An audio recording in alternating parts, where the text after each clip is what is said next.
Welcome to Public Domain Video Theater, presented by the great detectives of old-time radio. From Boise, Idaho, this is your host, Adam Graham. If you have a comment, email it to me, box13@greatdetectives.net. Well, today we're going to give you a Christmas treat with an episode of Sherlock Holmes. The series was produced by Sheldon Reynolds, who had also produced the series Foreign Intrigue. Like Foreign Intrigue, this was filmed in Europe, in this case France, for release in the United States. Reynolds did something very different with his take on Holmes. He observed that most attempts to adapt Sherlock Holmes to screen were based on the later stories, where he was more experienced. He decided a more youthful, energetic Holmes, such as appeared in The Study in Scarlet, would be the basis for this series, which makes it kind of unique. Today's episode is Season 1, Episode 23, original air date, April 4th, 1955. It's The Case of the Christmas Pudding.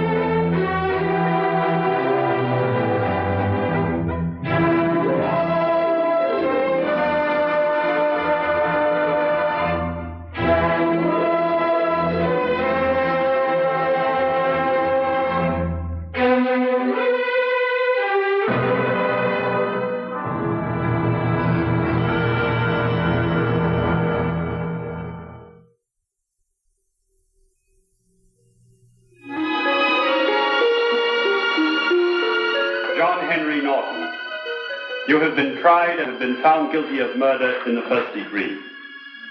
It is never with pleasure that this court metes out punishment, no matter how richly deserved. How much more painful becomes the task in this season of goodwill toward men. Nevertheless, it only remains for me to ask if you have anything to say before I pass sentence upon you.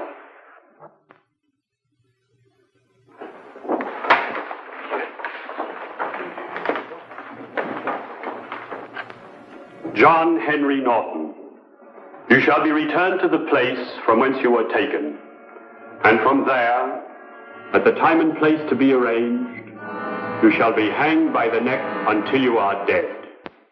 And may God have mercy upon your soul. Remove the prisoner.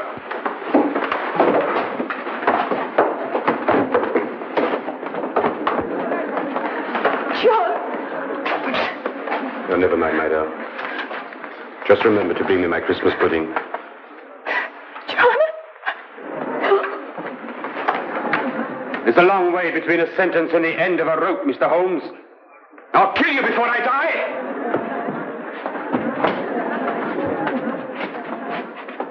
I swear it! Court's adjourned.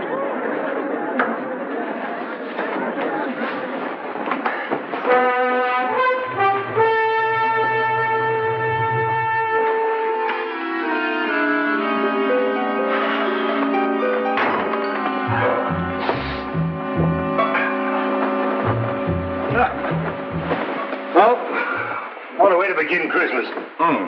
My Christmas began the moment that man was out of sight. And yet Mrs. Norton, number 6, still believes in him. It's incredible, isn't it? Testimonial to his charm, Watson. Charm being the first requisite of every Bluebeard. Yes, let me see. What is it? 3 widows, 2 spinsters. You really had him the one before last. Yes, and I would have if the star witness hadn't bolted. Holmes, that threat he made against you. Oh, Watson, remind me to buy another A string, will you? Of course, I know it's all ridiculous, but why do you think he should indulge in such a bluff? Well, you know, the criminal mind travels in devious channels, Watson. But don't worry, old chap, because if he sends me cyanide, I just won't take it. Oh, let me play you a carol, Watson.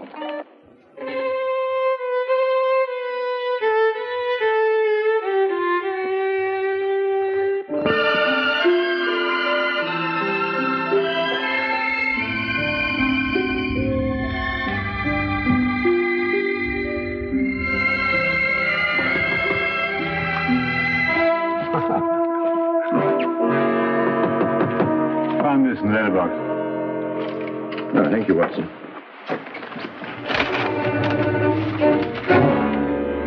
What is it?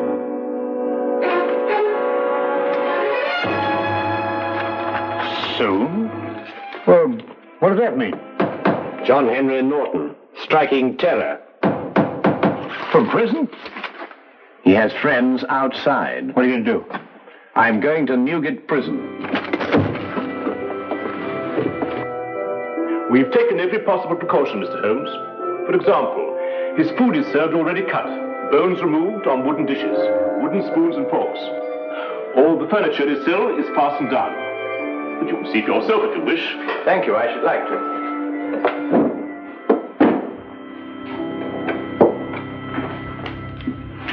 Christmas gifts for the inmates. Every parcel will be properly examined before it's handed on. I see. Any for Norton? None so far. This way, please. Thank you.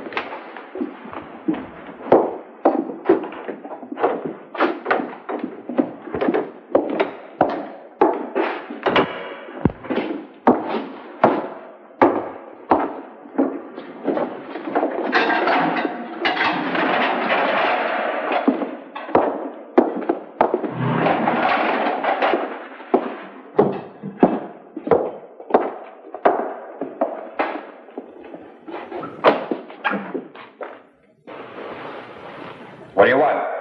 Just an inspection. Stay where you are. I said soon, Holmes, but not quite this soon. Just wait. I'll get your neck between these two hands. How often do you inspect his bedding? Every morning and evening. Thank you, I think I've seen enough. Don't let it worry you, Mr. Holmes. In just 10 days, it'll all be over. Yes, of course. Soon, Holmes! Soon! Soon, Holmes! Soon!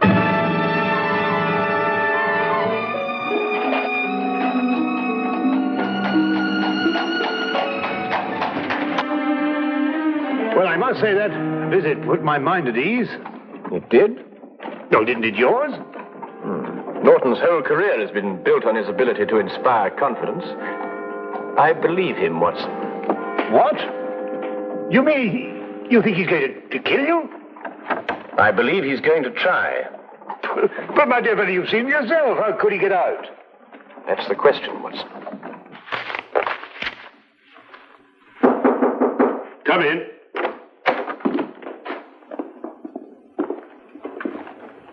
Mrs. Norton, sir. Mrs. Norton, How do you do, sir? you have a present for your husband? Just this, sir. A pudding I made for my husband. May I give it to him, please? All parcels for prisoners have to be inspected, Mrs. Norton. Yes, sir. That's what the guard said. Here it is.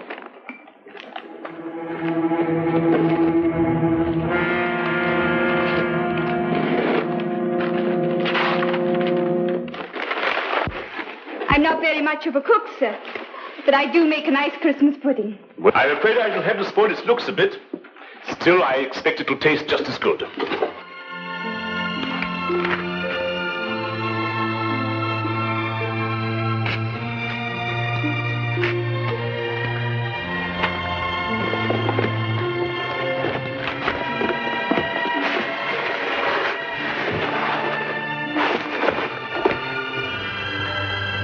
There we are. May I? I did so want it to look nice. Of course. Go ahead.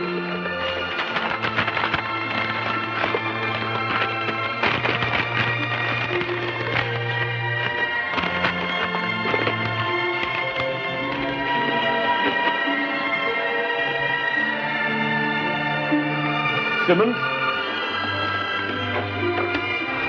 Yes, sir. Mrs. Norton may see the prisoner. And may I take this to him myself, sir? Well, I think we can make an exception in your case, Mrs. Norton. Yes, you may. Take her along, Simmons. Yes, sir. Thank you, sir. Wait. I'll take her myself.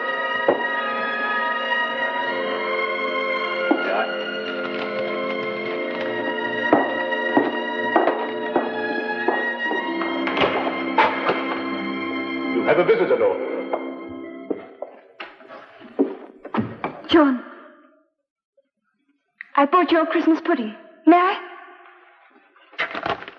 There's brandy in it and currants. Just the way you like it, John. You're sweet and thoughtful, Beth. I've been looking forward to this. I'm afraid it's cut up a bit, Norton. But your wife's not responsible for that. Regulations, you know. Yeah, I understand. Is there anything else you want that I can bring you? No, my dear, nothing, thanks. This is all the Christmas present I want. Thanks for letting her bring it to me, Warden. Goodbye, John. Goodbye.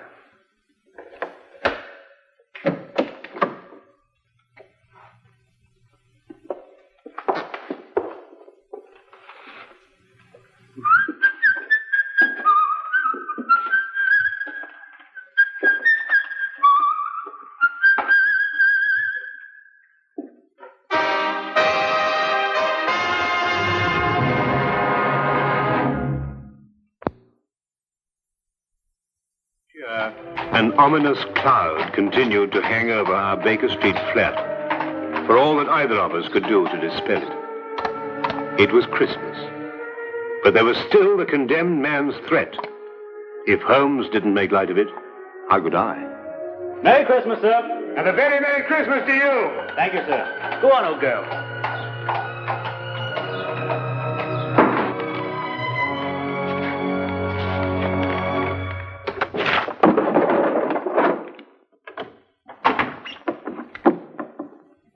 It's you. Anything wrong? No, nothing. I see you brought it. Yes, well, no Christmas is complete on a Yule log, even if they do have to cut it up to fit city flats. Now then, Holmes, what's all this greeting me with a revolver? Is it Norton? Do you believe in intuition, Watson? What, you mean sixth sense, that sort of thing? Yes. Why? Well, I was going... No, it doesn't matter. It's this weather, you know. You think he's going to escape, don't you? What? He was still in prison at 4 o'clock. Oh, I see what you mean, Watson. You mean one mustn't underestimate the resourcefulness of men like Norton. No, naturally, of course not. Mm-hmm. Watson, I'd take it very kindly if you could, clear out of here for a week or so. Take a room at a hotel. Oh, why? Well, I've some research work to do on blood types, and I think I'd get through it much more quickly on my own. I'll foot the bill, of course. Nonsense. All the same, I wish you'd go. Nonsense. I insist, Watson. There's no reason at all why you should risk your life. Look here, old man. Your danger is quite enough for me. Now, not another word, eh? I'll, make some tea. Nice hot cup of tea. Wonderful for the intuition.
Who is it? It's loose, Mr. Holmes. The governor of Newgate Jail. Come in, sir. Mr. Holmes, I've come to tell you That Norton has escaped. in view of his threats against your life, I felt you should be warned at once. What's more, I brought a policeman to stand guard at your entrance door all night. Thank you. That's very thoughtful of you, Governor. We're scouring the city for him now, but, well, in this fog... Yes, of course, I understand. When did he escape? He was in his bunk around 2 o'clock, so it must have been between then and 2:30. How did he get out? The bars of his cell window were sawn through. Don't ask me how he managed it. He used his blanket to slide down to freedom. But I must be getting back. The Smith here will take orders from you till he's relieved. I'm sorry, Mr. Holmes. Good night, Dr. Watson. Good night, Governor. Come, Smith, take your post.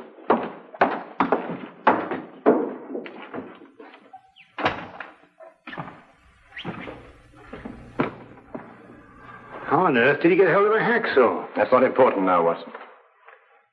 I want you to do something for me. Really? Norton is probably counting on the support of his wife. I want you to go to their house and make quite certain that he gets no help from that quarter. But the police will be there already. We can't be sure of that. You see, the police are probably working on the theory that that's the last place on earth he'd go. I see. You think he may be counting on them. All right, I'll go directly. I'm ready.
It took me some time, what with the fog and the difficulty of getting a cab, to reach Mrs. Norton's flat.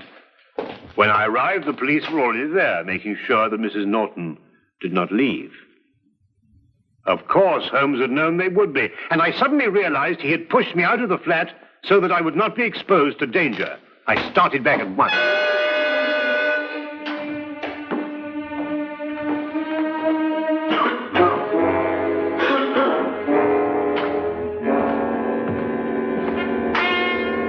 Robertson here. Smith here. They sent me down here to see if everything was all right. All quiet. Both of them up there? No. The doctor went off to Norton's home. Uh-huh. Mr. Holmes is alone now. Snug in bed while you stand here shivering, eh? The fog does get into one's bones. Would you like a cup of tea? Not half. Listen, I'll take over. There's a cabman's shelter over on the next street. The tea's hot and strong. Just had a cup myself. Thanks. And keep your eyes open. They say that this Norton's a rough one. I can handle him. Won't be more than 10 minutes. Oh, don't hurry. Take your time.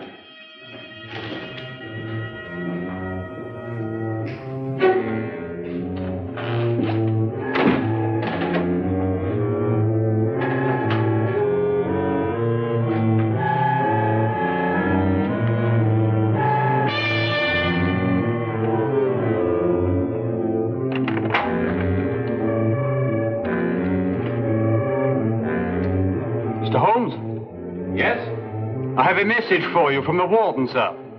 Should I slip it under the door? It's all right. I'll open the door.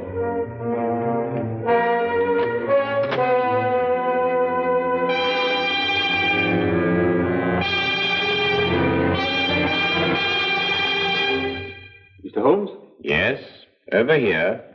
You can leave the message on the table there. Yes, sir. I'm holding a gun, Mr. Holmes. Don't move.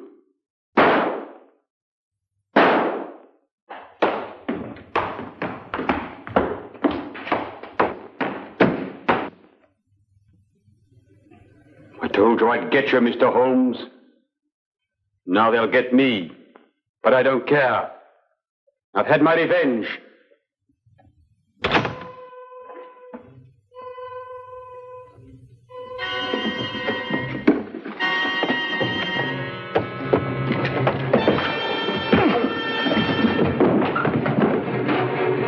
Officer, this is John Norton, the man you want. Take him away.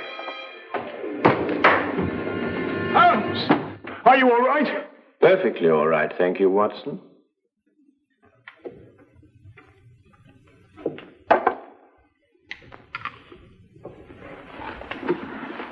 Well, I must say that Mr. Norton, besides being an authority on poisons, was also a deadly shot.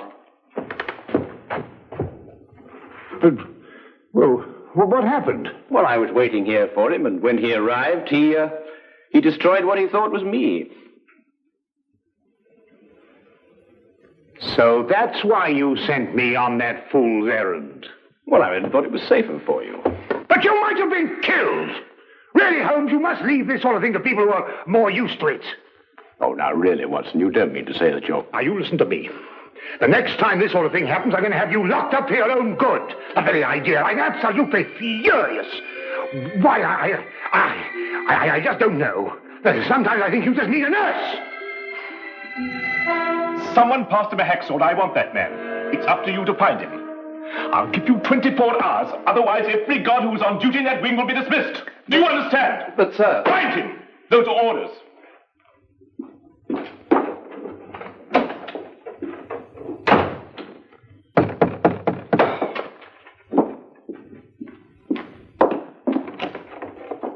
Come in, Mr. Holmes. Dr. Watson.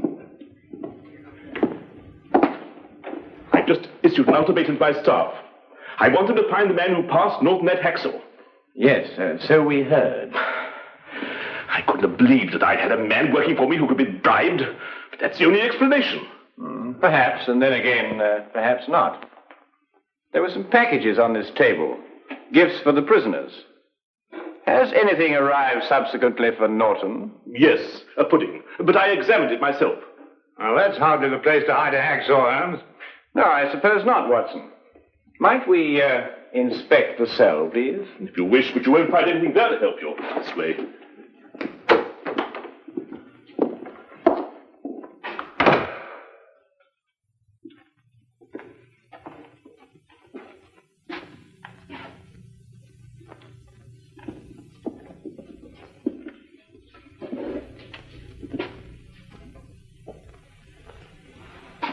Oh, his pudding came in that.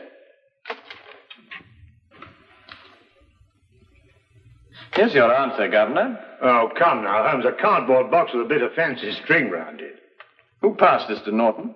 I did myself. After inspecting it, of course. Well, this is what he used to saw through the bars with.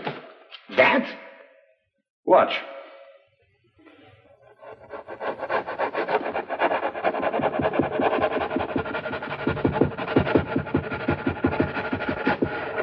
Now, take a look at that. Well, how's that possible? What's the hardest substance known? A diamond. Well, this sort of string is usually made to glitter with an application of powdered glass. But if a section of it is made on a stronger base with a coating of diamond dust instead, then you have a very effective cutting tool indeed. And you gave it to Norton yourself, Governor.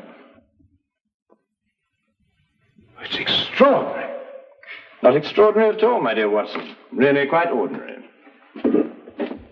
After all, diamond dust has been cutting steel for a good many years.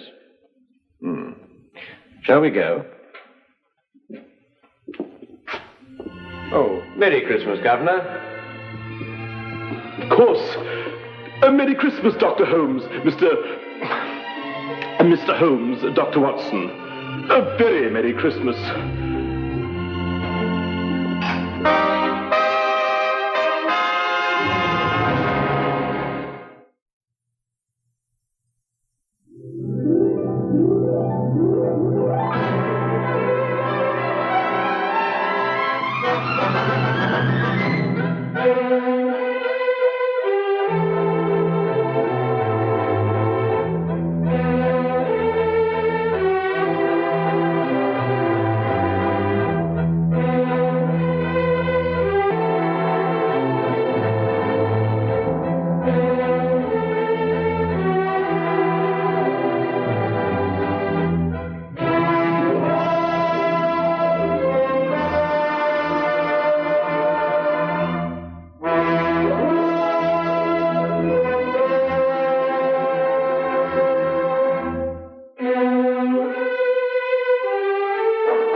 Welcome back. Well, episodes of this series were, for the most part, not direct adaptations of Sherlock Holmes stories. They often borrowed elements from them, and we saw a case of that here with Holmes's use of a decoy. This is something that he used in The Adventure of the Empty House as well as in The Mazarin Stone. I did like the solution to this where, despite the title, the pudding doesn't have much to do with the escape at all, other than the fact that it's the string. That was pretty clever. One thing I found interesting about this was that the killer pledged to have his hands about Holmes's throat. But when he does escape, he doesn't actually go to physically strangle Holmes, but rather to shoot him. This suggests, despite the bravado of his grand claim, that the killer lacked either the strength or physical courage for this sort of direct encounter with Holmes, and probably more on the courage side of it. Overall, this is just a really nice and enjoyable Christmas mystery. Well, that will do it for today. Join us back here next time for another episode of Public Domain Video Theater. In the meantime, send your comments to box13@greatdetectives.net. Follow us on Twitter at Radio Detectives and become one of our friends on Facebook, facebook.com/Radio Detectives. And if you like these videos, you can become one of our patrons at patreon.com/Radio Detectives. From Boise, Idaho, this is your host, Adam Graham, signing off.